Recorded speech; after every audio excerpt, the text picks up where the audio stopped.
All right, welcome to another episode of the Average Pastor Podcast. Jake, how you feeling this morning? Or it's actually this afternoon. We're here at the study. The study. Do you like the study, or do you prefer the fire porch?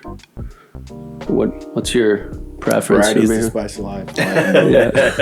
We were a little worried, saw the radar, saw some storms coming in, thought maybe, it'd be a little bit of I get wet. Yeah, it might get a little wet, especially carrying, gizmos in and out. Yeah, well, no sirens, no woodpeckers, no screaming children, just a nice... Well, it's easy to get distracted down here because I'm just looking at all the books. I'm like, I haven't read all the books. I haven't read that. Have you? Yeah. Me too. I should read some of those. Stacks of books. Books. I mean, this kind of reminds me, I have a problem right now.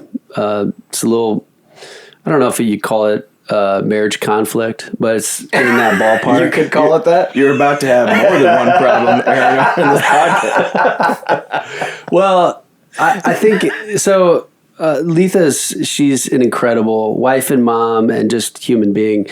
And so being an amazing person, she's like, hey, what about this summer if we deleted YouTube TV? And so how do you feel about that, Jake? I know for me and one of my other children especially, we're going to have a really hard time with that. But I'm trying to roll with it. I'm trying to get my game face on like, yeah, we should totally do that. You're thinking like, I hope she just forgets. Yeah. And knowing Letha, she is not going to forget. Yeah, she won't forget. And so let's delete YouTube TV and replace it. What could we replace it with? So I was thinking about it. What about we do a family book club for the summer? So we're going to try it. We're going to see if this happens. But so the plan is to delete YouTube TV. It still hasn't happened. It's been a week ago since we had the conversation. I'm just waiting to hit pause on the membership subscription. And NBA finals are coming up, so we'll see if we can get through June, and then we'll see what else is on in July. But the plan is to do a family book club. Have you guys ever been in a book club or anything like that? So, a couple of times where, hey, we should all read a book and get together, but not like an ongoing. I haven't had one that just goes, but not an ongoing. Right.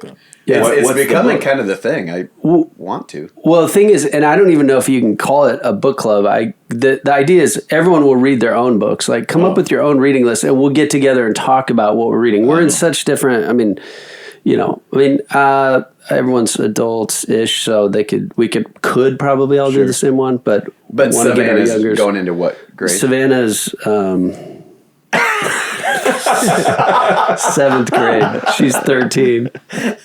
She's going into 7th grade. I'm saying like an adult, your older kids would be at a different reading level, I'm saying, than Savannah. So we just want to encourage. Yeah, that's cool. As an elder team one time, we passed one book around. I gave everybody a different color pen so you could see what they marked up.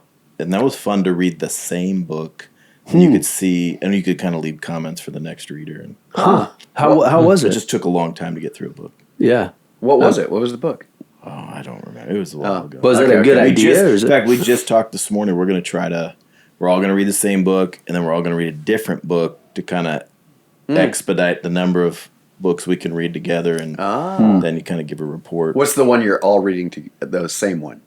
We need to decide that. So we just introduced it today, and next week we'll. That's a good idea. We had this big.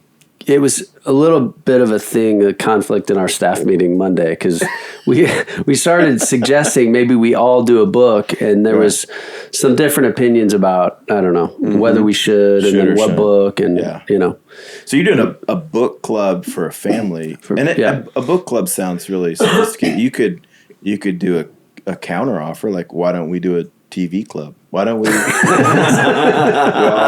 could all watch the same show, and that would require us keeping. Yeah, I think that might be harder to do than a book club. You know, probably. Yep. We do. We worked out because Marcy's the same way. She wouldn't have a TV if it wasn't for us. But us being you.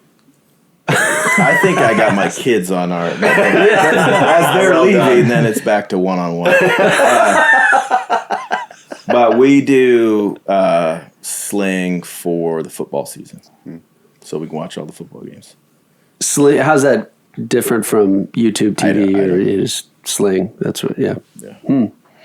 So, what makes a good book club? How do we turn this into something that's meaningful? Like, we're going to plan a few back porch sessions, throughout the summer and just kind of get caught up on. You should meet in my back porch, and I could referee. Yeah, meet on the fire porch. Yeah, all the errands, and I'm just there with stripes. If you're not reading the same book, because usually you're discussing what you saw. Right. I saw something different. What did it mean? Right. So it's more of a book report club.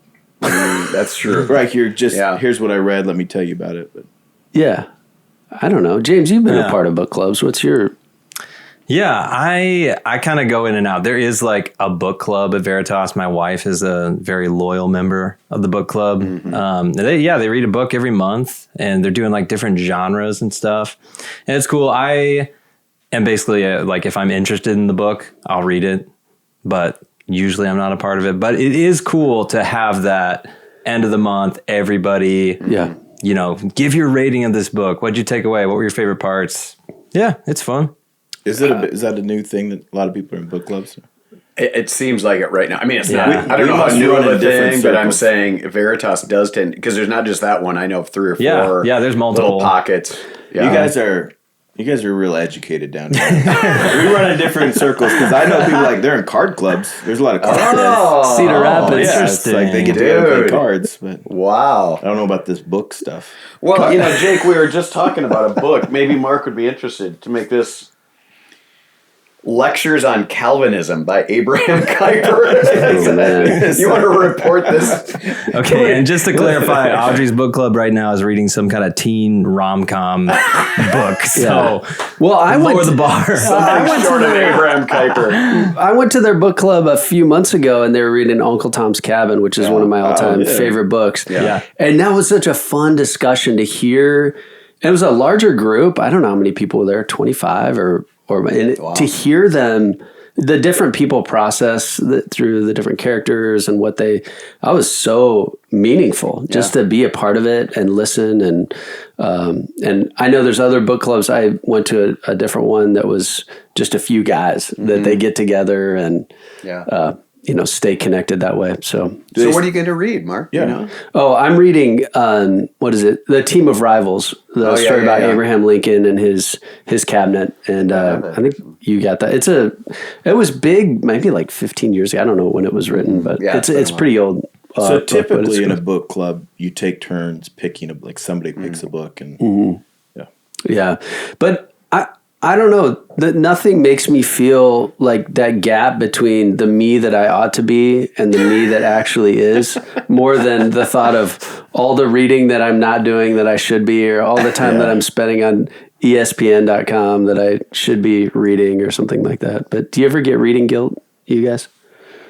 Oh, for sure. Reading guilt you're not reading enough. Yeah. Maybe not reading enough. Well, and for you, even you sent me that podcast. It was all about World War II. There was 2.5 hours or something long, this podcast. So I've been making my way through it as I drive across town or whatever. I'm like, man, how does Mark take in this about? And it's fascinating. It's so it's worth it, but it's just a lot of it. I'm like, holy cow. Okay, so when you're learning, that's a great example. I'm in mowing season right now. I'm sitting on a mower for hours on my day off, and I'm listening to these books or podcasts. I love. So this is a question about how you take in information and knowledge. Where do podcasts fit into how does it compare to books in terms of acquiring knowledge? So I always right now I'm listening to I'm in a rabbit hole about theoretical physics and black holes, and I love that stuff. Just super abstract possibility. I love. Why have you not brought that up? Jake and I have tons of opinions on this.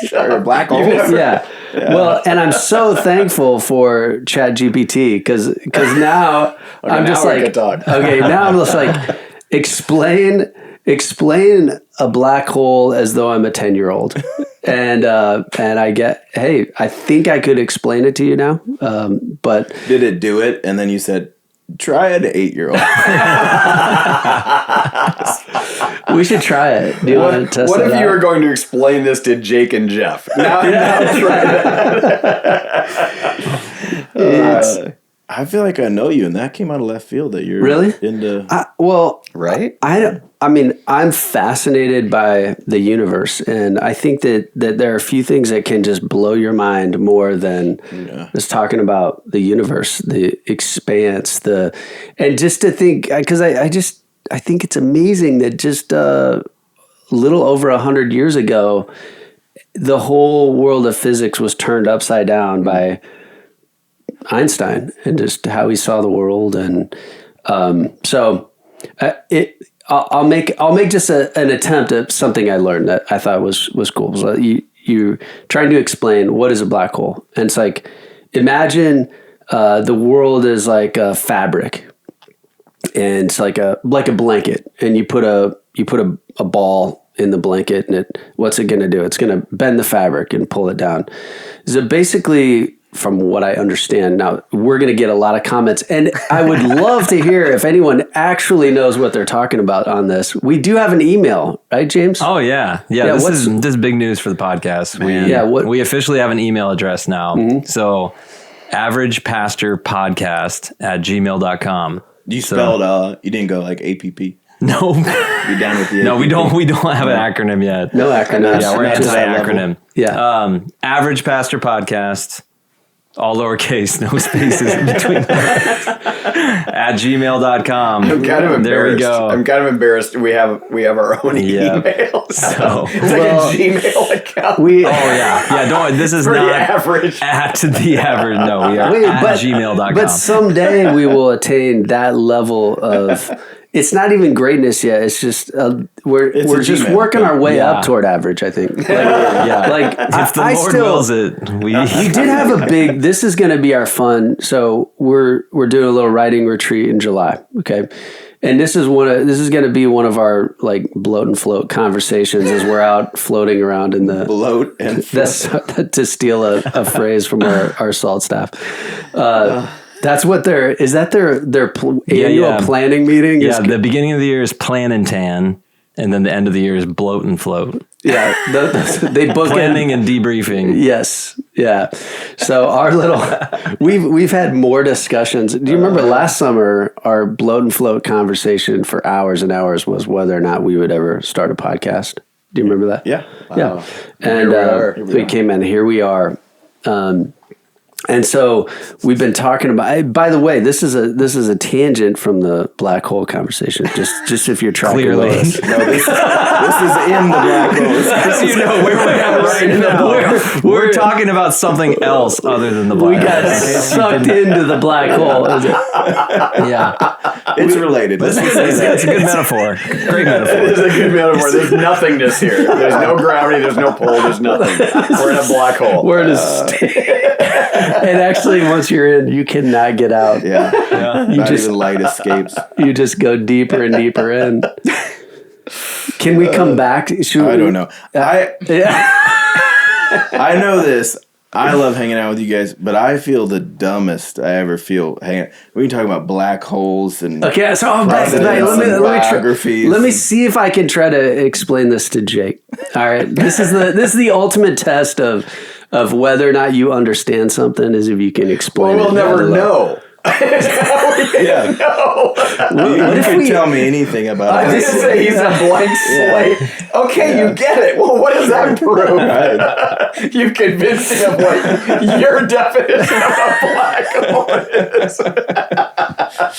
Well done. Jake, just nod your head. Sure. Pretend like you get this. I did it. And if I could have in another life, I would love to have some. What if we had an actual person that knew what they were talking about on this podcast? Our first guest is an astrophysicist. Our first ever guest on the Average Pastor Podcast.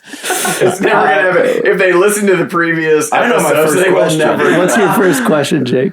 Explain what's the movie Interstellar. Yeah. Oh, So Yeah, it's People related. love that movie, and I'm like, I don't know. I thought you were going to say, "What's an astrophysicist?" Will be your first question. Explain it to me like I'm a 10-year-old. yeah. Okay, back to the blanket. Wait, blanket? We'll come back to the blown float because I had more thoughts on that. I didn't even know we started talking about a blanket. The black hole. He's already lost your premise. Okay, Jake. This was Einstein's discovery with relativity. It's like, okay, with Newton, the larger mass objects attract. You're going to be small. It pulls the smaller ones toward it. But why? Explain gravity. Why does a larger object attract a smaller one? Right. So Einstein sees that the universe is it's like a fabric. So imagine that sheet that's with a ball on it that's pulling it down. Okay, that's what's happening in space is Earth, pulling the fabric. And so the smaller one will imagine the bending. If you were to roll something across that blanket, you're falling asleep. It's what's going to happen to the smaller ball. It's going to roll toward the bigger one. If you have a bowling ball on a blanket and you roll a tennis ball or something, it's going to bend toward the bigger object because the blanket is bending. Does that make sense? So that's space. That's what's happening in space. So, with a black hole, the star explodes, supernova. Boom, and it's like you might have a star 100 times the size of our sun. It's burnt. It's explode. It's basically like a nuclear. What's happening with a big explosion? It's a bomb go. It's gas burning. It's all that, and it burns down to the point where it becomes so dense. What's left of the star?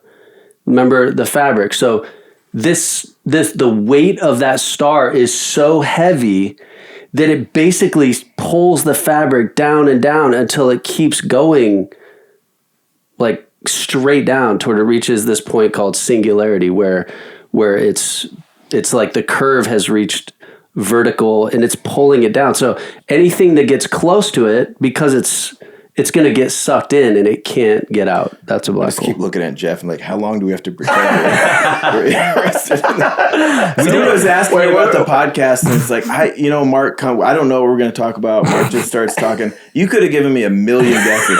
I would have never guessed we're having this conversation. We don't have social media, but I kind of wish we did right now so that I could make like a reel of that with like spacey music playing and like equations and stuff happening. Yeah. Maybe this is why. Okay, James, you're the smartest person in this room. How was that explanation? Did that? I feel like that was good. Yeah, the space-time continuum. Yeah. I think you explained it pretty well. If somebody asked me to explain, there's a blanket and a bowling ball. And I've seen that illustration and all that. The thing that's confusing to me is that it feels like that's dependent on like a two-dimensional world. I don't understand how the blanket analogy and the pole, all that makes sense if we lived in a two-dimensional it's a two-dimensional picture of what's happening in multiple dimensions. That's where it starts getting lost on me. Like, well, how does that work when it's a three-dimensional? It's four-dimensional because the three is you have east, west, north, south, but then up and down is the three, and the fourth is time, like the space-time thing. So I love that because to me it's like that is enough to just blow your mind. Like the Earth right now, and this is what Einstein figured out. Basically, the Earth, how's it moving? Like it doesn't have jets on it. Like everything moving through space, like airplanes, like it's got jets. It's something's propelling it. But the Earth is moving so fast. How is it doing? And this is a big thing Einstein discovered is the Earth is just falling. Everything in space is just falling. And like the International Space Station, it gets up, however many thousand miles away. They turn off it's going 17,000 miles an hour, but it's just dropping. it doesn't have any jets on it. It's just they get to a point of orbit and it's falling. So like if you shot an arrow, like imagine this is the Earth and you go up and you shoot your arrow. What happens? The arrow goes down. It drops toward the Earth, right? Now just imagine you could make a pole big enough that you make a pole that's like 100 feet and you shoot the arrow further, right? And each time it gets further around the curvature of the Earth. But say you could get so high that you shoot an arrow from like, I don't know, like miles up in the air, what would happen? It would try to hit the Earth, but it would never hit because it would just keep falling around the Earth. You know what I mean? And that's what orbit is. It's like something gets so high and it's moving, it's just falling. That's what the Earth is doing. And then the Earth is just falling around the sun. So it's like those, the marble around the funnel. Like it's falling around the Earth. I don't know. I would say catching Mark bobble the microphone while he's doing that would be it's like how you two are just falling around the conversation right now. I want to see how many are going to keep going on the podcast. Let me explain it again. I'm happy for you. I'm happy that you're excited about this. I so want you to be excited about physics. That's never going to happen. Okay, let me rescue it.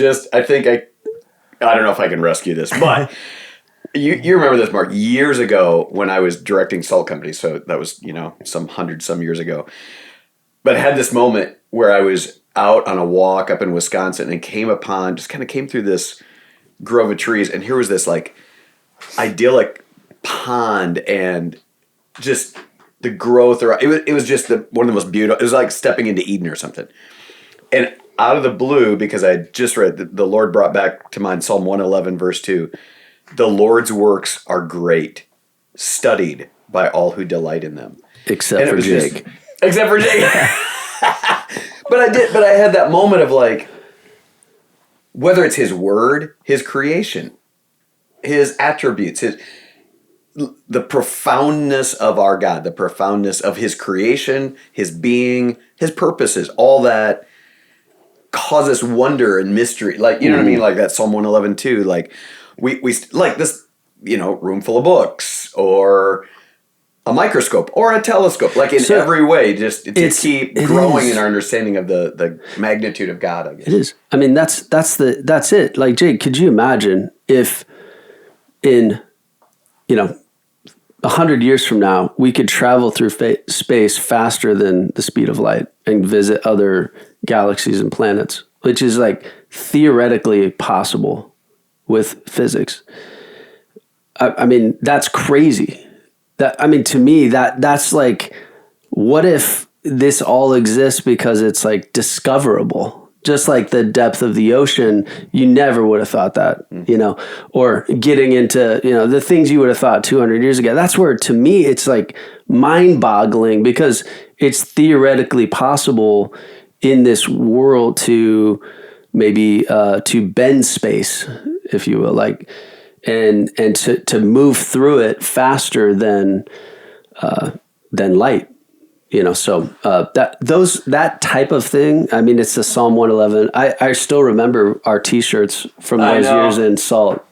So I just, once again, remember this, right? The Privileged Planet, because this book is all about that very thing. That not only can we discover those things, but we were intended to discover. So the thesis of the book is that just a couple of examples, like. This is when this author, Guillermo Gonzalez, came up with this. He was in India because there was going to be this perfect eclipse, like a full eclipse at that part of the world. So we went there with other astronomers to figure this out. And it all of a sudden dawned on him, like, wait, what are the chances that our moon would be almost precisely the same exact diameter as the sun from this perspective? Like, they're vastly different sizes, right? What are the chances? Because if our moon were just like 1/10 of 1 degree smaller, when it would pass in front of the sun, the brightness of the sun would be so bright around, it wouldn't cover it enough. to what you couldn't see the eclipse. Conversely, if it was just 1/10 of 1% bigger, it would cross in front, and the sun would be completely blackened out, and you wouldn't see anything. But it's precisely what it needs to be, so that from this vantage point, we could look up and wonder, and all the people throughout all the ages could look up and wonder at this thing that we call an eclipse. And then he was talking about, well, add to that. He starts adding up all these factors. We have a transparent atmosphere. Almost no other planet has a transparent atmosphere. If you go to Venus, it's cloudy. You can't see up into the starry host. This is the only planet that you can observe outer space. Outer space. So how thick this book is, right? He just keeps adding all these things together, and it caused him to realize, oh, there's a creator. You can't it becomes impossible to explain other than intentionality that all these factors would align for just that one thing, the eclipse, well alone all the other wonders, both microscopically, telescopically, everything else. So it just sent him on this journey to think, holy cow. And the distance from the moon and tides, and I mean, that's all. It just starts stacking up where you're like, you can't, again, you can't make this stuff up. Like, there's no way that would just by chance happen to be. Yeah. So, yeah. Let me see that book. We gotta get out of this black hole. I think Jake's gonna leave. we turn over and his chair is empty. Thrown his. I feel like there's progress. Like, Jake's taking a picture of the book. I'm gonna read a book. Man. The Privileged Planet. Yeah. Guillermo Gonzalez attended Cornerstone. And honestly, lost his job because of it. Because of this book. Even though he lost his job because he attended Cornerstone. I was like, well, that's...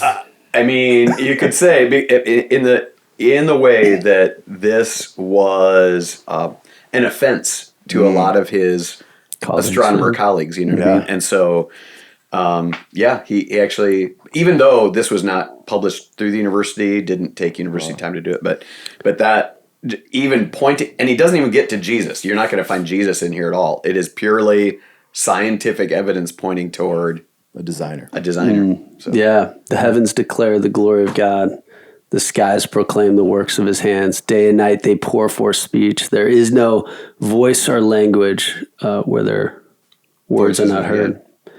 It goes out to the ends of their. So yeah, it's I love that theoretical physics, all that we can. But hey, it did remind me of a great moment in before we talk about AI and artificial intelligence. Before we talk about AI, I want to talk about API. API would be average pastor intelligence. So we had this. We had Take the Hill. Jake, you've been on to Take the Hill. You know, how would you describe Take the Hill? What that is? All the guys get away and have fun and brainstorm. Veritas staff guys.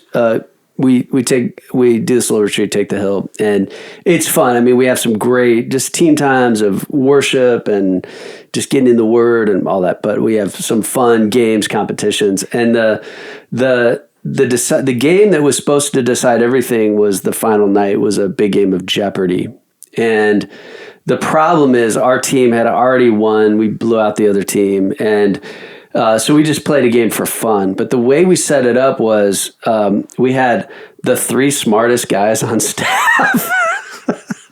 Well, one of them wasn't even. Yeah.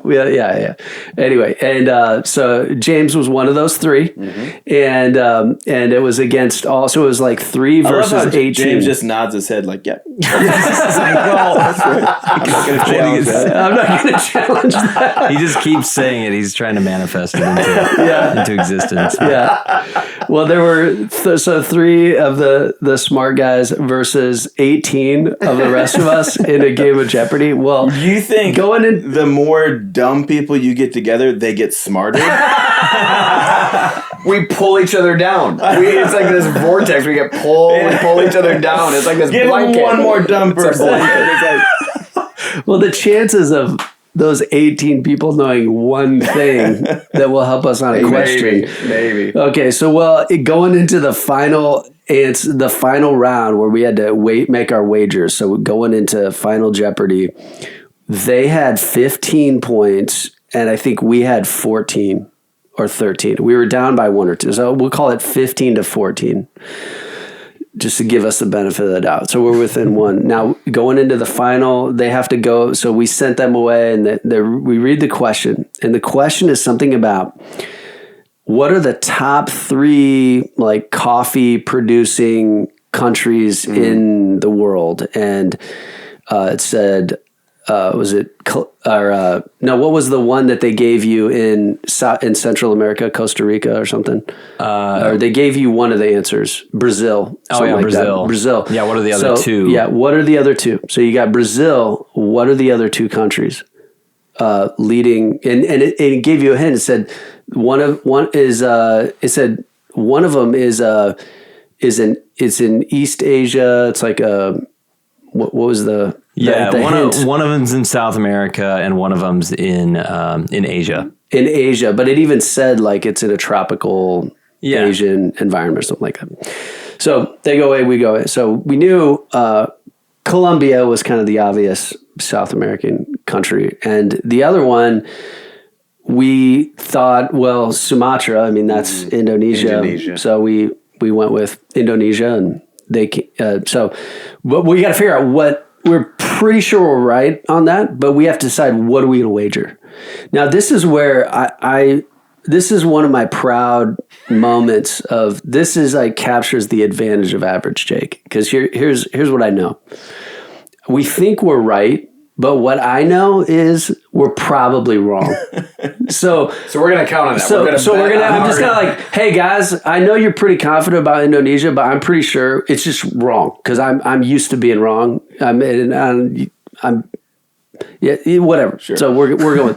So I'm like, so we know we're going to lose, but we just have to lose less than them. So everyone's like, okay, well, let's leave $1 left. Let's bet 13. I'm like, nope. We got to bet 12 because we have to have more left than them. I know they're going to leave $1 left. Like, this is how it works.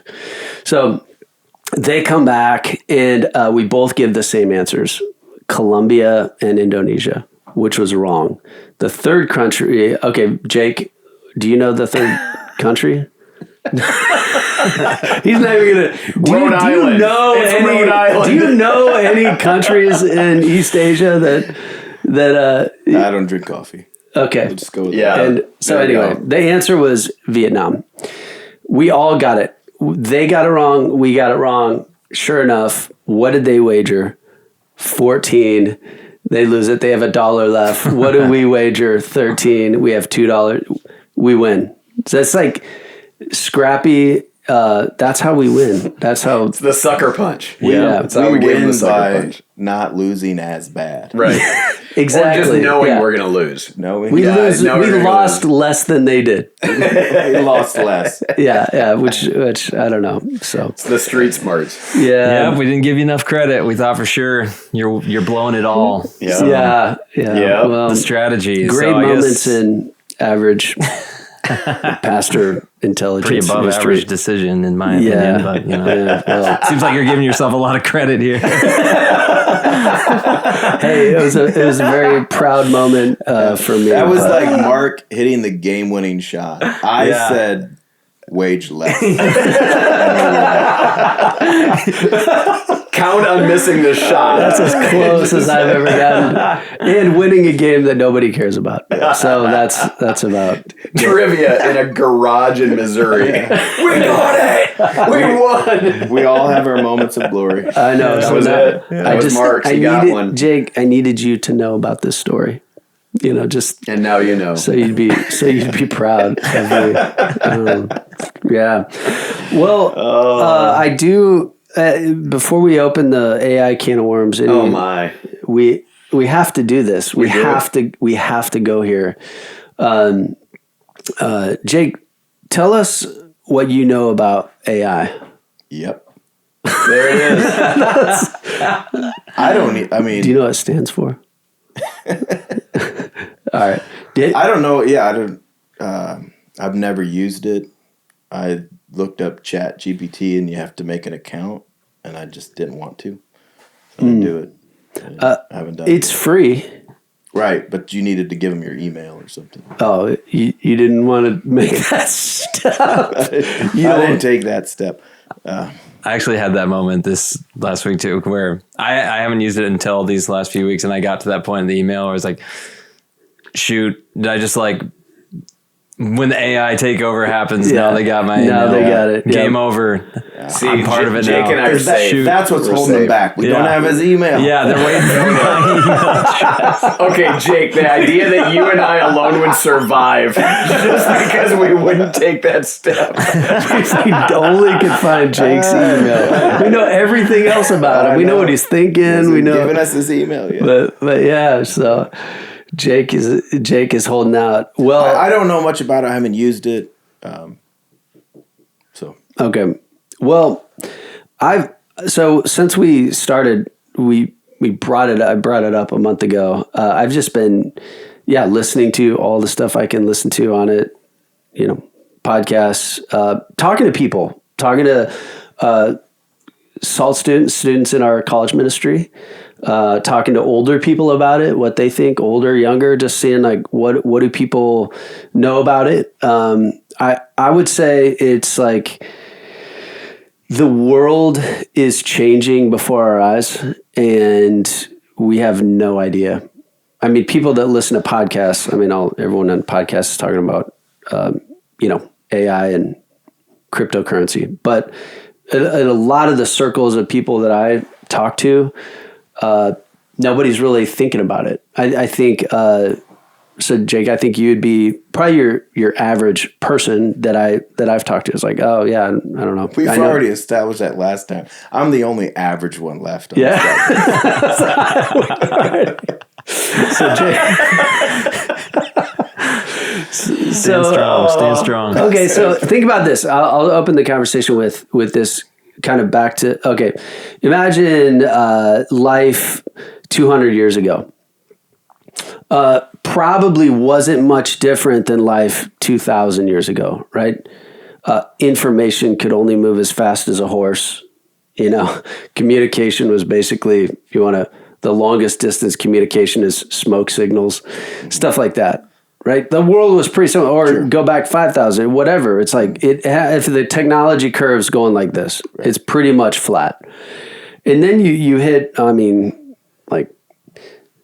steam power and steamboats, late 1800s, early 1900s. Yeah, you start, and then you go into industrial revolution, and boom, and all of a sudden, for the first time, you start seeing this curve, right? And so between now, so you go back 150 years ago. All of a sudden you start seeing this curve, but then as you progress on the curve, 150 years in, now you go 100 years ago, a little over that, Einstein's discovering relativity, quantum mechanics, you start, and all of a sudden, boom, and automobiles, Wright brothers, now we're in the air, we're flying, we're doing all this stuff, we're learning about space. Pretty soon you've got, the difference between World War I and, Civil War, World War I, World War II, even between those two wars, now all of a sudden you've got, massive technology swings. You've got, and then you start getting into internet. Like we're the last generation. Like the way your Generation X is like. I was listening to some guys talking about this. Like we didn't have Facebook in college, right? And so that was Facebook, all that. So now, so you see how the curve's like going like this, but now from 2020 even to 2025, all of a sudden now, ChatGPT in 2022 releases, comes out to the public. And now all of a sudden we're like artificial intelligence is taking over. So just to, I think that it's reached that point of, Jake, remember the black hole conversation about the point of singularity? We still haven't made it out of it. Yeah, now singularity is going the other way, where technology from year to year now is going from, it's like a vertical curve. Things are multiplying exponentially. Back here, it was like very minor. Now it's like all of a sudden now, Jeff just sent me an article from Wall Street Journal that it's entitled AI is Learning to Escape Human Control. Models are rewriting code to avoid being shut down. So they will intentionally, and they'll use all these different ways to get AI to shut itself down. And AI is intentionally lying to the coders and doing the opposite in order to preserve itself. That sounds promising. Yeah. So I mean, so this is, and by standards of AI, we're still kind of in the we're still in the beginning days of it, and already what we're discovering. And this is written, by the way, not by somebody kind of on the outside. He's the CEO of a company that's making AI, and he's trying to raise the flag, saying, "Holy cow, we have to figure out a way to basically teach AI ethics, right? So as to not do what it looks like on its own without programming that into AI." Yeah, our society set up really well to teach AI ethics. Yeah.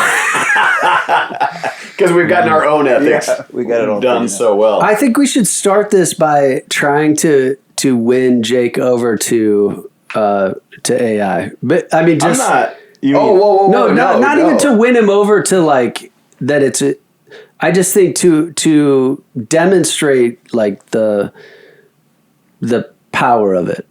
Like you don't have. It's powerful. It's useful and helpful. Sure. And see, and I'm on the. That's where Mark and I are on the other. The reason I've never signed on or given my email address or whatever is I see also this, like we share the same, I'm enamored with it. I'm mystified by its potential and all that, but am far more concerned about it to the point where I don't want to touch it yet. And you're saying, we have to jump in the pool because I'm saying to Jeff, you're like the guy saying, I'm not installing Windows 95 on my computer. Right. No way I'm going to get internet access because of the dangers. What it's ways already do you it's already think here. We need to be using it, and what ways do you think people need to be cautioned about using it? Yeah. And this is where I have a passion to talk about this.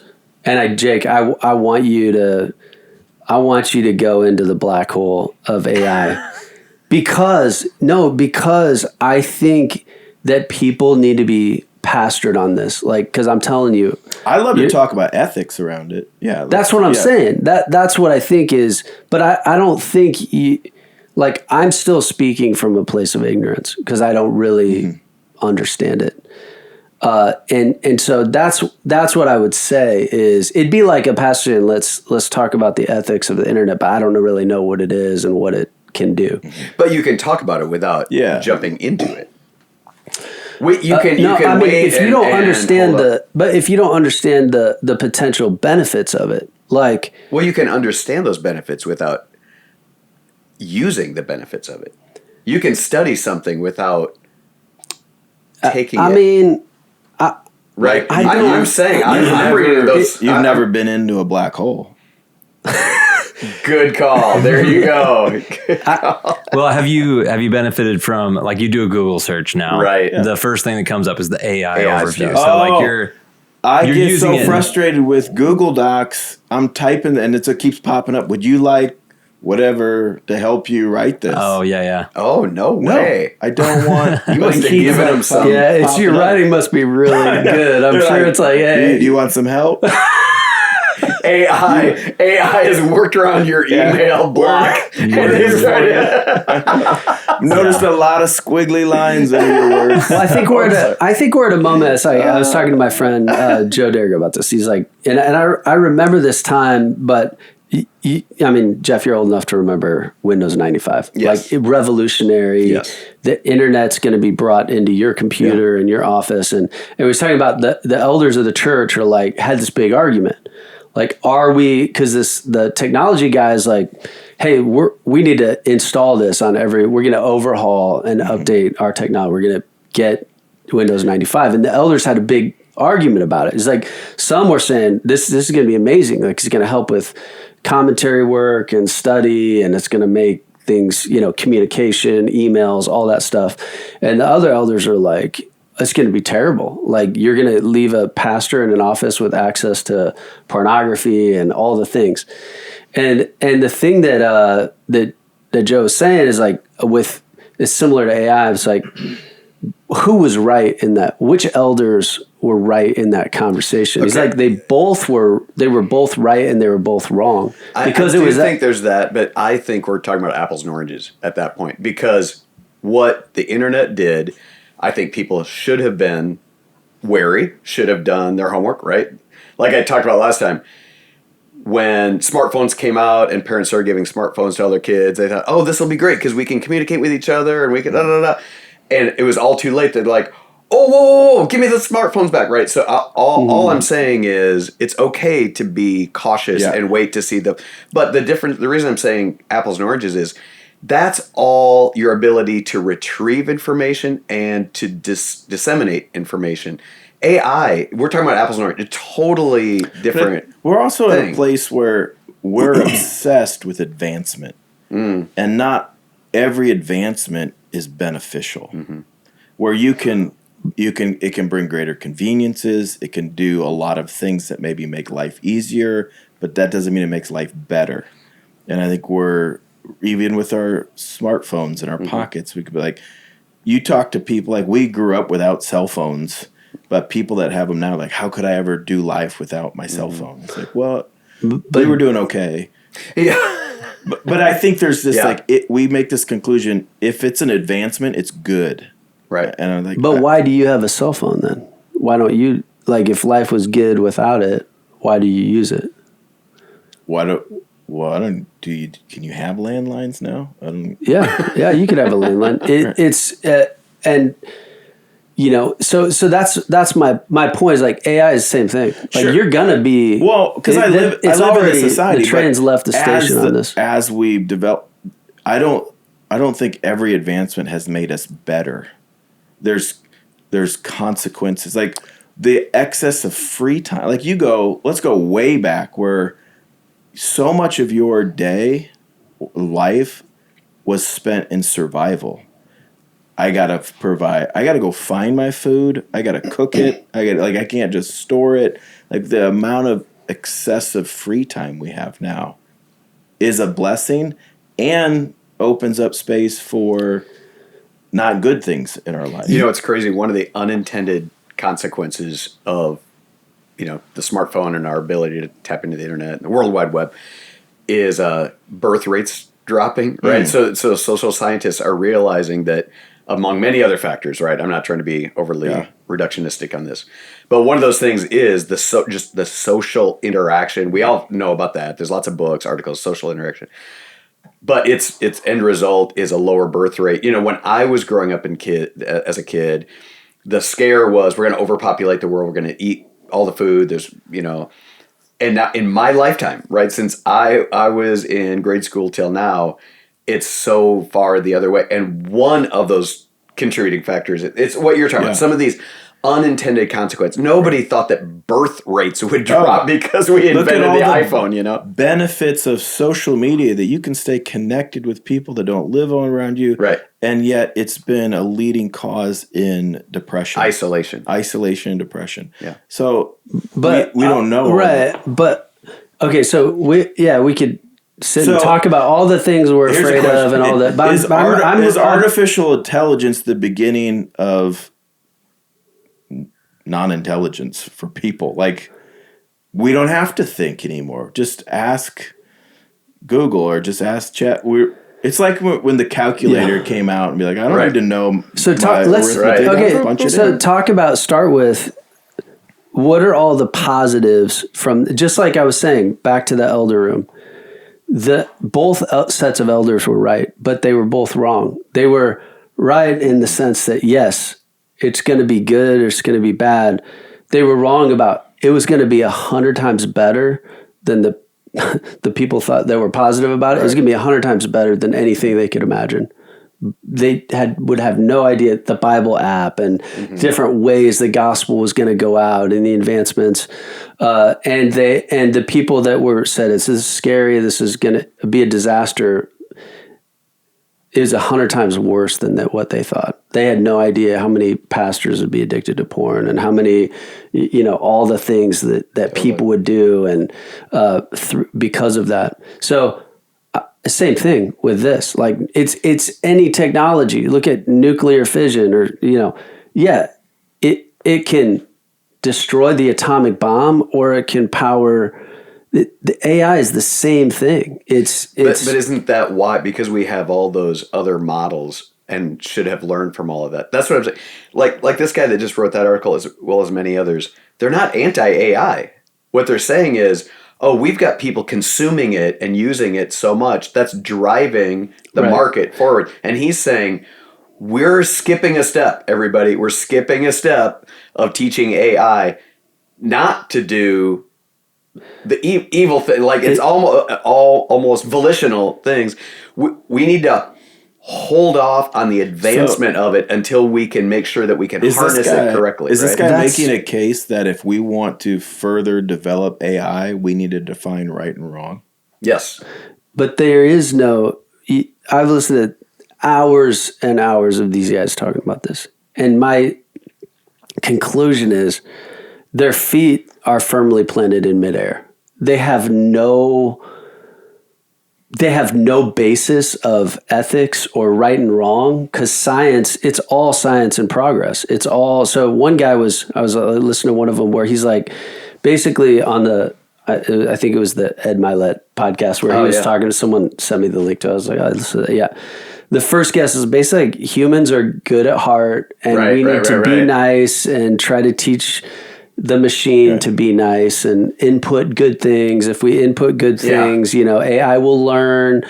And I'm like, this is where I'm like, you have no idea about us as Christians. You miss the idea of total depravity, which is funny because Hollywood doesn't, because every movie ever made about AI ends with AI taking over and machines. But they get it. Why?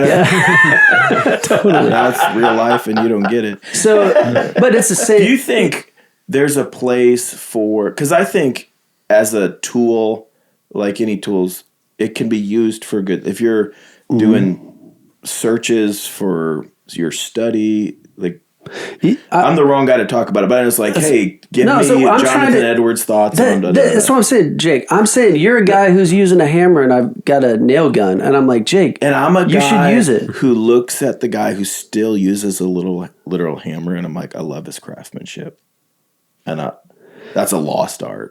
And I don't want. Is there a time for Christians in our society to maybe learn something from the Amish? And what I mean by that is, I'm not an expert on Amish theology, but I believe, because different groups of Amish maybe have different rules when it comes to technology they can use or not use, where they're not saying that's a sin. They're trying to protect their culture. As Christians, and our world is just obsessed with advancement, would we be good of saying, like, I don't think that's wrong, but maybe it's not wise for us to do it. Like, do we need to guard the Shire a little bit? Like, hey, we're going to love a simple, quiet life when everybody's obsessed with bigger, better, faster. And no, we're going to read more books, or we're going to study, or we're going to learn to use a hand plane type of, where it's even for development, your own intelligence, your own relational interactions.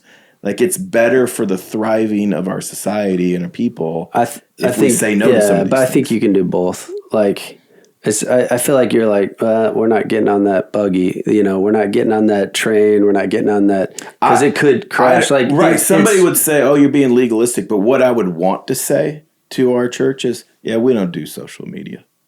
That's just not what we do." There's just so much.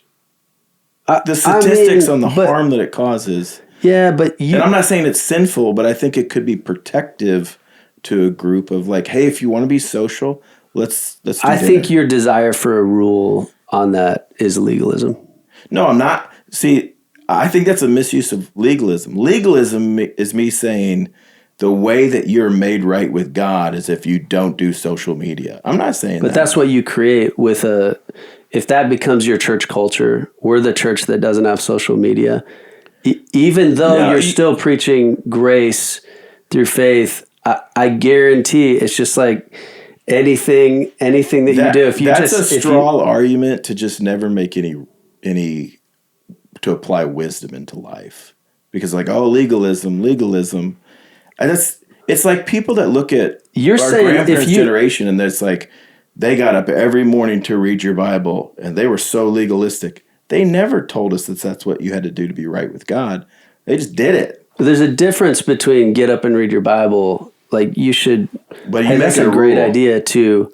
No, then like, hey, church, like get off. Like you shouldn't be on social media.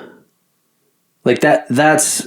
But we do encourage people. I mean, many weeks. I don't know what the ratio is, but many weeks we will talk about social media as a result of the passage that we're in, because we do realize, our people need to be taught how to live in Christ, but with these options available to them, and some of those options are the difference to me is what we're preaching is self-control, which is a fruit of the Spirit.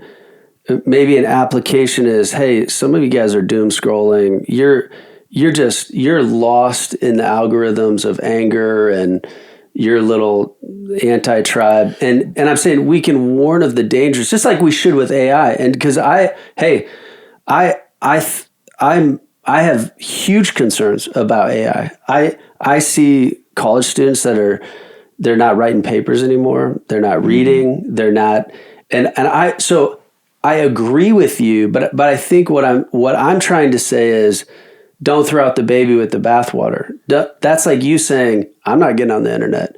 When the internet has fueled a lot, it's a helpful tool, and I understand the craftsmanship of I mean, hey, I spend my Saturday push mowing my lawn. Why?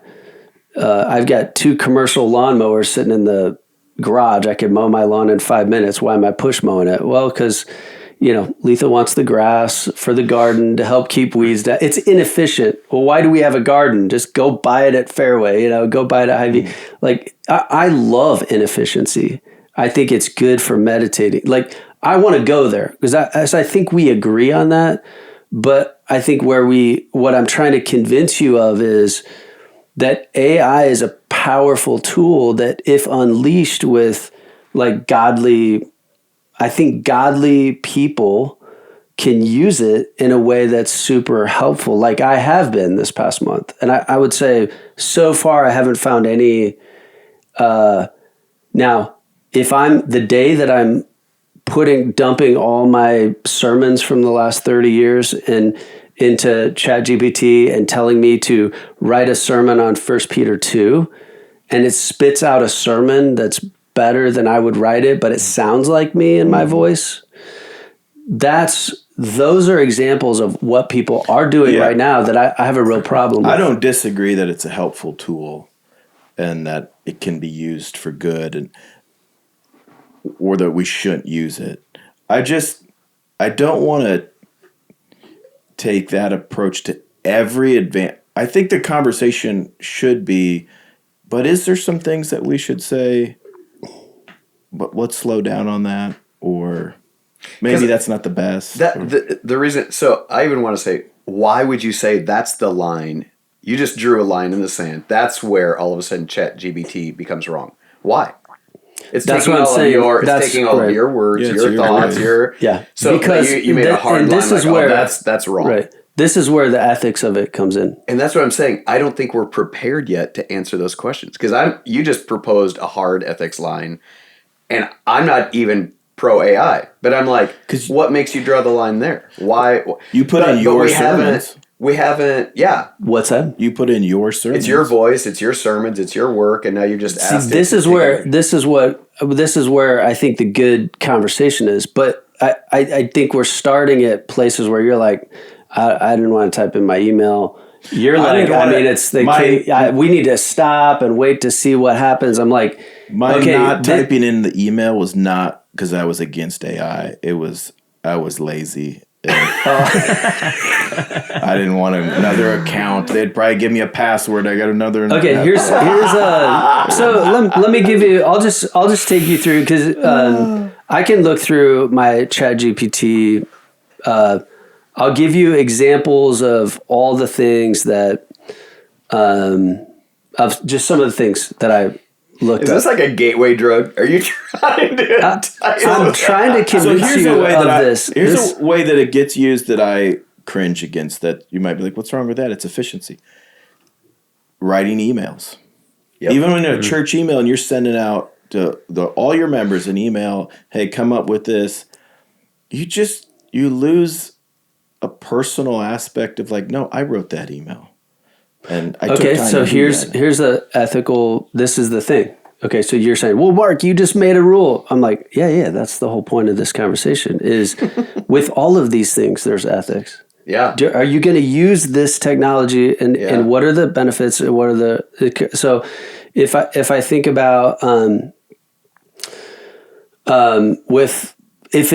I have found personally, as I've been using AI, like the good use for it is anything that's like more analytical or informational or like look at help me understand what are the tiebreak rules in tennis, because Makai and I were how to add clips in iMovie or in Audible. Isn't that kind of just like Googling it?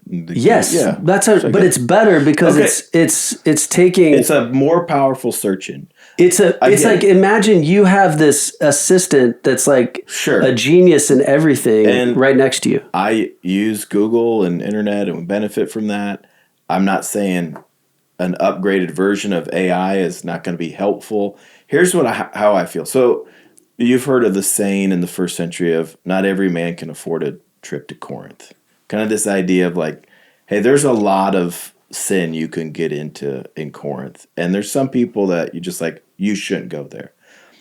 It's not to say that it's a sin to go to Corinth. Paul went to Corinth, started a church in Corinth, but there was a caution to it because of the potential danger. So if we just look at individuals, you can take your approach of saying, hey, use it for good and be wise. And I get that. And I don't disagree with it. I think I'm feeling maybe in a parental aspect from over a church or even larger of a society to be like, you could look at an individual and be like, that individual shouldn't go to Corinth. You could also look at a society and be like, I don't know if what's best for us right now is greater technology. Like we have so many relational deficiencies and depression and anxiety and laziness.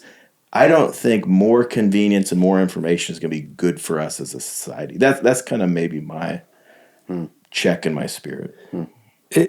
I think you have such an interesting household, Mark, because, I mean, Letha, from Makai's graduation, had made the ice cream from Amish, her Amish milk, friends getting the cream off the top. I'm just saying, like, she loves it. She loves AI right now. Oh, that's so intriguing. You guys, I just feel like I love this. Oh, totally. Yeah. How does she use it? It's super helpful. How does she use it? She loves information learning. Okay, but see, that's what I'm saying. If it were purely just a different level of information retrieval, but AI is an entirely different thing than that. If you're just using the fringes of AI for retrieving data out there from the world, a better search engine or whatever. The fringes of AI, having it do. That's what I'm saying. I think I also feel Google like can't. Us talking about AI is similar to us talking about a black hole. Like we've listened to a few podcasts on it. Here's the thing. I feel like I'm watching that elder room unfold right before my eyes. Like it's scary. Sure. I'm not touching. We shouldn't touch it. I'm like, you guys. It's here. All right. Good luck. Because it's here. That I think your voice, it's unhelpful to people because they're already using it. And the more you double down on where I'm just saying, push back. Speak to it. We both want to push back. Or rejected. Right. Because it's easy to be like, well, I'm saying marginalized and irrelevant is what. If you're like, it would be like, imagine you sitting here and still say you were still holding the line on the internet is dangerous and we shouldn't be doing that. Like but Mark, what I'm saying is parents are doing that very thing with smartphones right now, taking them back. Yeah. Because they didn't hit pause long enough. Yes. Yes. So what I'm saying is that's all we're saying is Iowa City's school system is making new cell phone policies. So what we're saying is your trajectory thing, right? We're talking about a whole nother quantum step of So what have we learned? What have we learned? Okay, so let's take the internet, social media. What have we learned? We've learned don't do it so fast, so recklessly, no, we've learned, I would say we have learned to protect our children in the learning stages. Yes. And yes, that's what I... Okay, so I'm saying as a society, there's some people that have learned it. Our society hasn't learned it. It is still rampant. And I'm going to tell a parent, like, if you think your son or daughter needs to go to therapy because they're depressed and full of anxiety and you have not taken their cell phone away from them or regulated their social media, you don't really care about their well-being. The statistics and the studies are undeniable. And yet we're still obsessed with it. So I don't think our society has learned that. I think it's been shown in tests and studies. Function, we haven't. I agree with you. This is my whole point on the AI conversation, is what I want to say is it's a powerful tool. It's a very sharp knife that a child should not be using. Two things can be true at the same time. As an adult who's filled with the Spirit and has self-control and can discern through the line of good and evil runs right through the heart of every man, the Solzhenitsyn thing.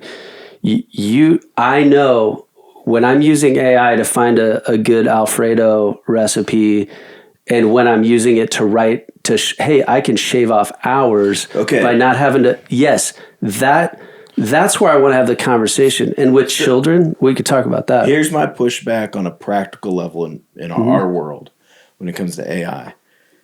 You could sit down and tell me the efficiencies that it will help save time or help sermon preparation.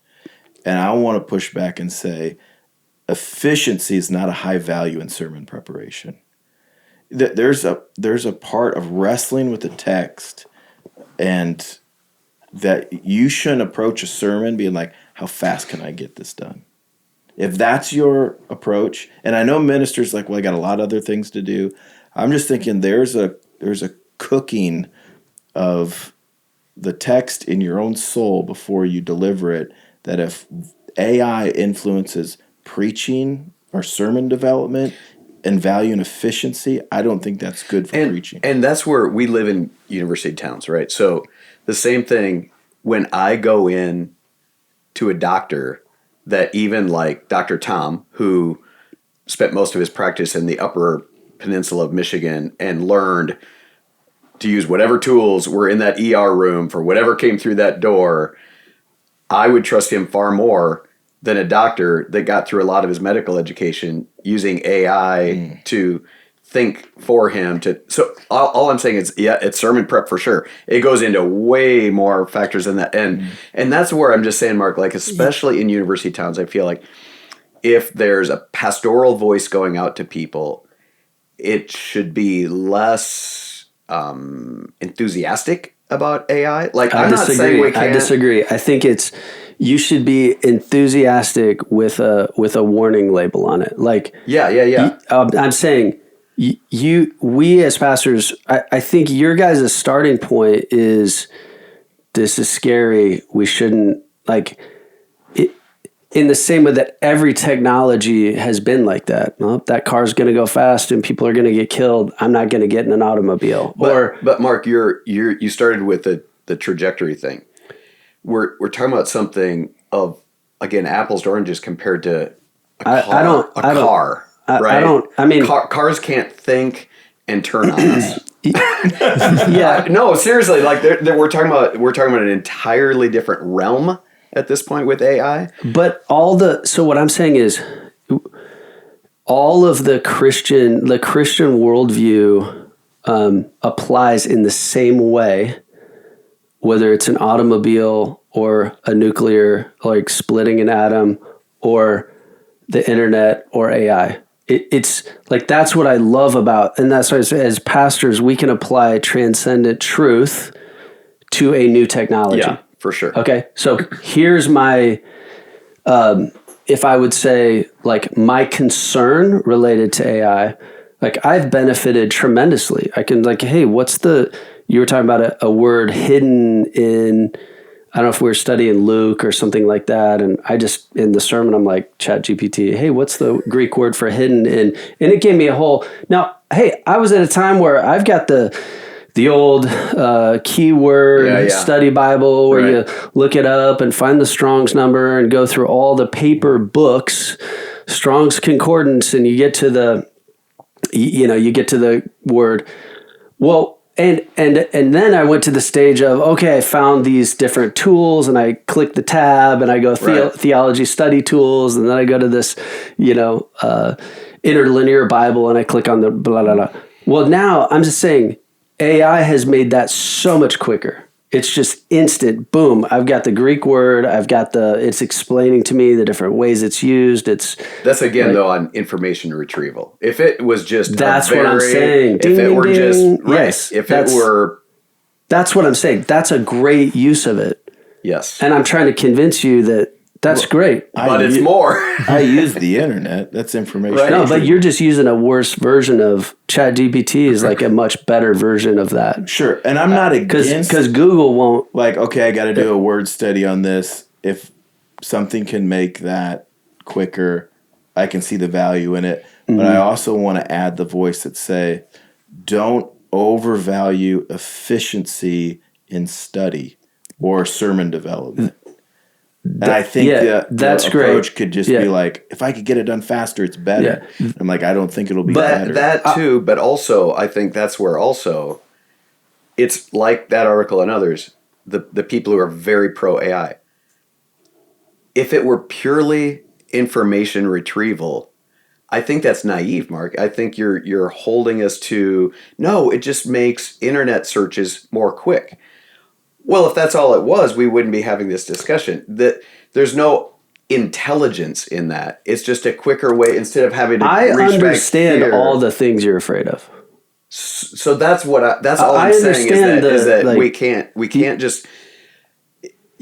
I think the examples you're giving are how much more efficient it is for information retrieval, and I'm just saying if we wouldn't be having this discussion right now. If you Google, if that's all it was, what's the Greek word for, thing, you'll get that AI. You're saying like, oh, we've learned that if it wants to lie, it can lie. There's like we don't know, so there should be some caution. Google searches. That's all right. I mean, all the things you'd be concerned about. I mean, it's 100 times scarier than what you're imagining, and I'm agreeing with that. Mm-hmm. And it's going to be 100 times better than anything I could imagine. I don't know, but we just bought and that's true. I know better is. Yeah, I don't know about better. I'll not along until that. It's just find out. Every technology has been this true. way. I think you get a van door that automatically opens, or windows that automatically open. First thing to break. And I'm like, just give me the crank down windows. Okay. So you guys are at like. Yeah, the philosophical level is where, Jeff, I think you specifically are like, hey, the big idea of this is off. So don't even get into the practical. We need to agree that this is like something to be concerned about. Whereas, Mark, you're coming at it from the practical. Like it's already in, what percentage would you say? 85% of our congregation's pockets, and they're using it. So therefore, that ship has sailed. Like people are using, not to say that's not important to talk about the philosophical dangers of it. But how do we I want to shepherd our people? Yes. Like, is it like, Jeff, would you say like, no, delete it from your phone? That's just a principle we're going to have. Don't do it. I'm not even there yet. What I am saying though, is this technology is like 3 minutes old on this sphere of world history, right?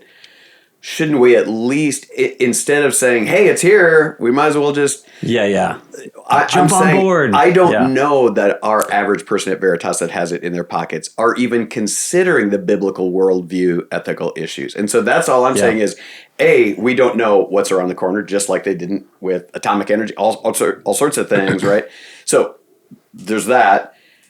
And again, because of that speed of trajectory, we've got to be even faster to try to figure out what those next level ramifications are. And so until we can just get 3 more minutes to think about this before we just turn everybody loose and say, think of how better life will be if we just decide to jump on the AI bandwagon. I'm like, I don't know.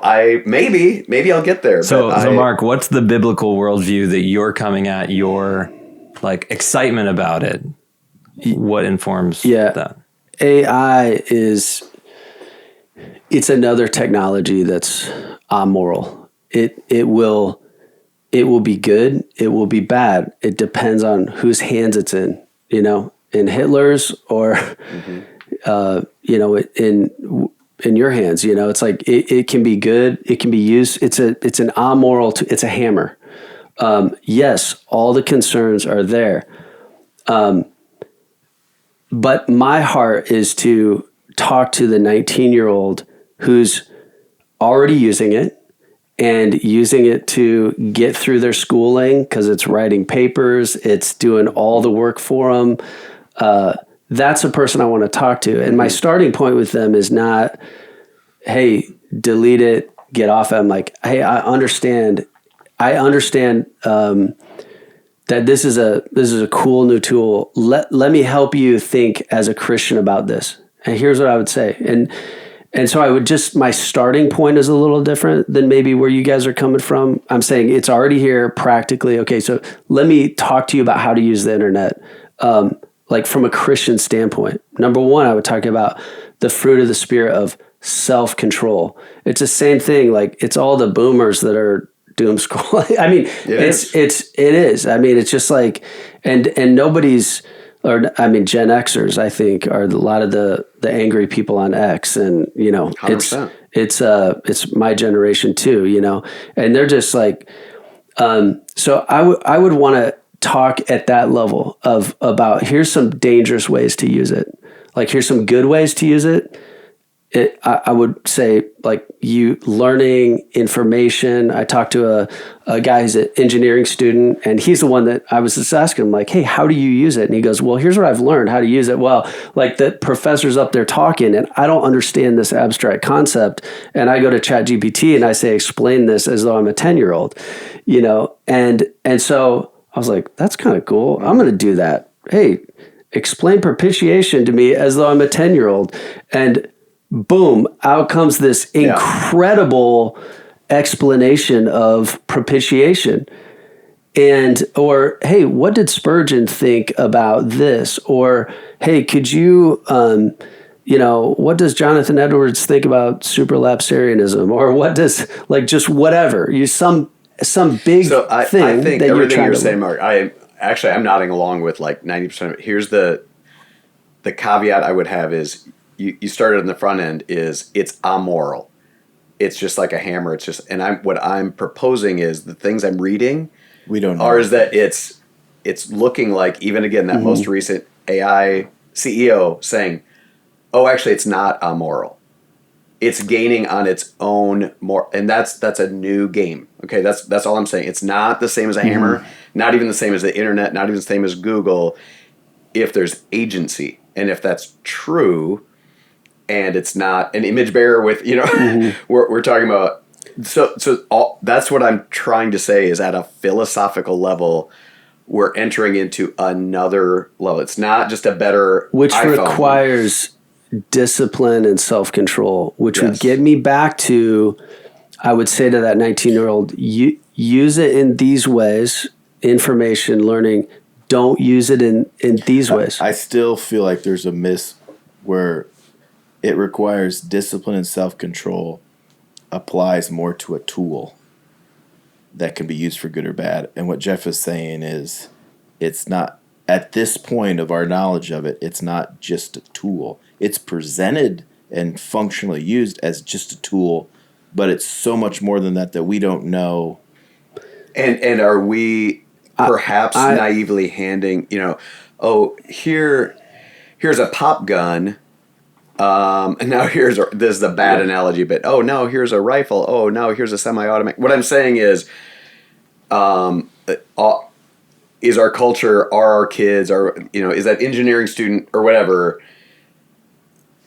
playing with this as if it's the same kind of tool, just better, faster, not even realizing that I would say I would say to parents, I think this is I would say to parents, don't give your kid a little nuclear weapon.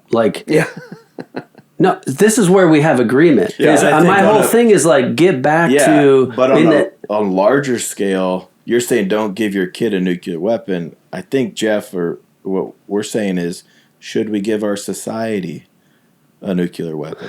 It doesn't. That ship has sailed. No. Well, I think some of the AI creators are saying now's the time we got to figure out some regulations. We can. There are ways we can do this. Can we slow this down so that we can instill those kind of safeguards? Because we do have the technology to do that.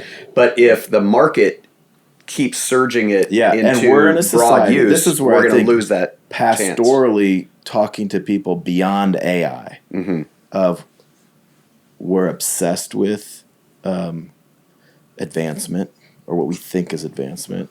New, shiny, bigger, better, faster. We're obsessed with money making, and there's a market behind this. So those are sinful conditions that need to be pastored, that we need to speak to our people of well, you're supposed to tell me it's in my pocket, I'm using it, I get through life with it. We have to embrace it now. It's no, we don't have to. I would say I have a similar concern to the 19-year-old or 20-year-old that I would be talking to. Is my concern for their generation is the inability to meditate, which is a biblical idea, that your ability to think, your ability to pray. When Jesus says, when the Son of Man come, will he find faith on the earth? Faith, this interaction with God, this relationship with God that requires, and that's where sermon prep is not about, the end goal is not a good speech, even if it's a better speech than what I could give that ChatGPT could come up with. That's not the point. And the point is this interaction with God that requires, memorizing scripture. Just because you can ChatGPT any Bible verse, it's just I used to memorize. I still have my friends' numbers memorized. Growing up, my childhood phone number, I still have that memorized, because back then you just had to memorize it. Now you don't. You just call this person. So that's what I'm trying to make too, to gain the whole world and forfeit your soul. And if we're just looking at was it sin or is it not sin? It's but is it toxic to your soul? Are you unable to meditate because you're doom scrolling all the time? Are you just can never be away from your phone? But you're saying that I just want you to say that as a guy who has a phone and uses a phone and acknowledges the good about a phone. Because even that, when you just that whole rant right there, I'm and at the end of the day, I don't have any social media. Well, you get on, you watch. Sure, you don't watch comedy clips on YouTube. I can't get on YouTube on my phone. I'm saying we should draw a line somewhere for the sake of our soul.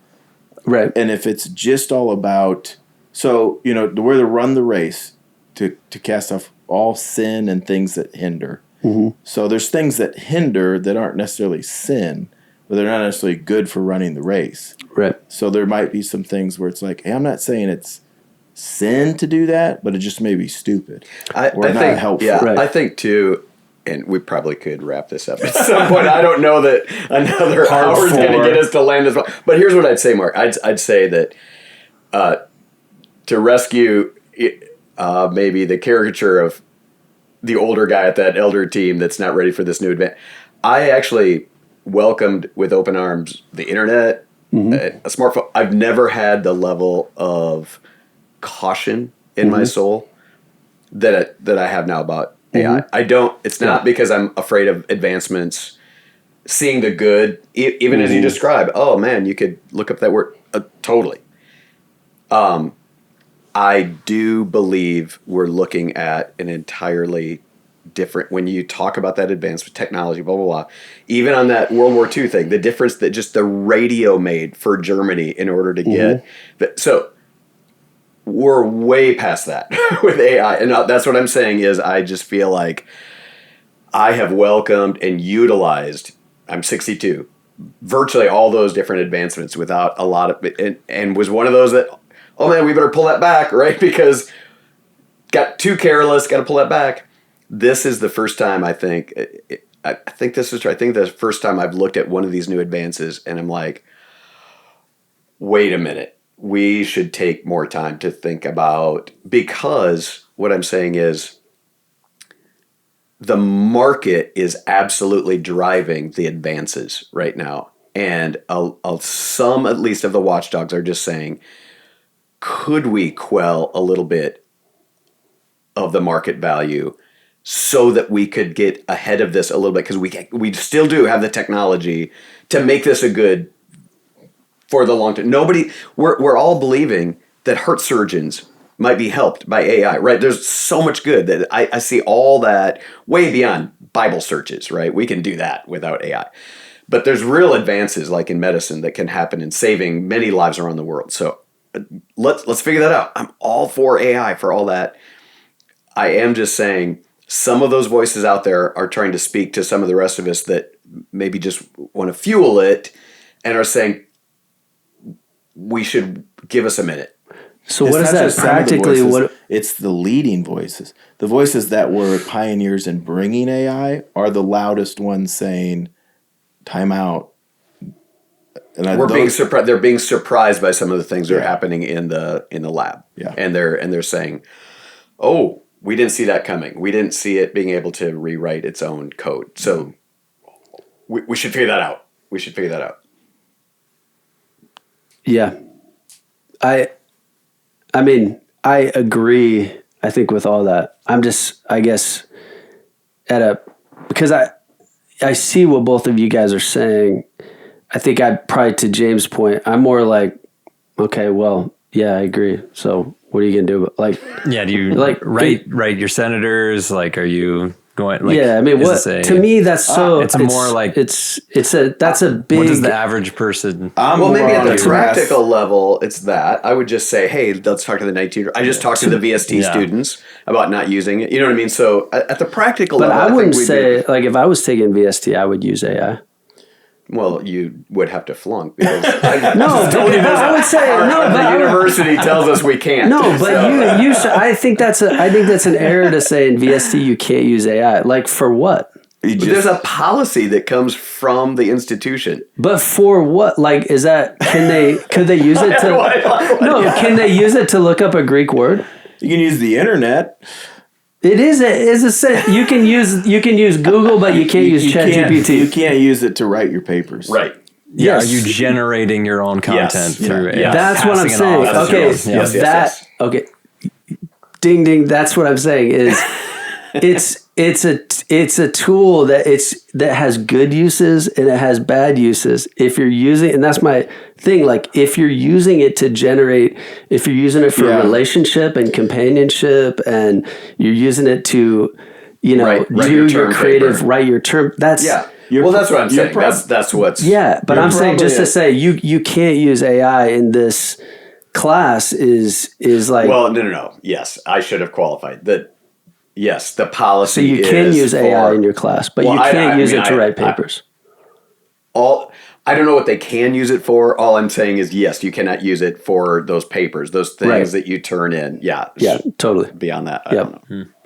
Your disagreement is probably more with me, where just James, you're saying, what do? You write your senator. Like I'm not interested in trying to solve AI issues for our society, but as a pastor to people, I want to caution them, you don't need every new shiny toy. You don't need to embrace it. So I want to speak on and I think even the heart of this podcast is we're saying we love the Shire.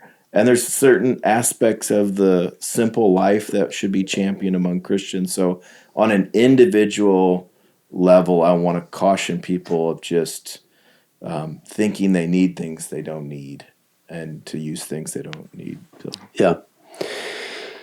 Wow, that was fun. I think we had our big, like, send your emails Does to that count as averagepastorpodcast@gmail.com. James, okay, I feel like, how would you, how are you processing this conversation? I had ChatGPT write up a summary for us. Wow. Just kidding. No, I didn't. No, That would be funny. it's great. I think people are going to really enjoy listening to that conversation, and even the disagreement is helpful. At for what me to hour process. mark do you think they'll stop listening to this? Oh, they're going to stop listening during the black hole stuff. So nobody's even going to get to this part of the conversation.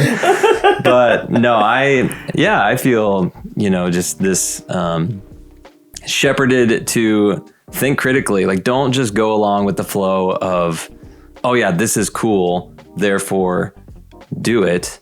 I think there are a lot of advantages to it. I think there are ways that we can, rightfully use AI, but not in a way. Like, my big thing is just like, let's not give up our humanity. Mm-hmm. Don't give up anything about your image and put it in the hands of something that is a machine. If it can help you do your work, help you answer a question, but I'm in the creative side of things, and I see so many people leaning into AI to just do their job for them, like create quote unquote art. And there's so much where I'm like, no, just don't do that. Do it the slow way. Do it the proven way God has given you. So we need to be thinking critically, and I think it's a good caution to just go slow. Think about it.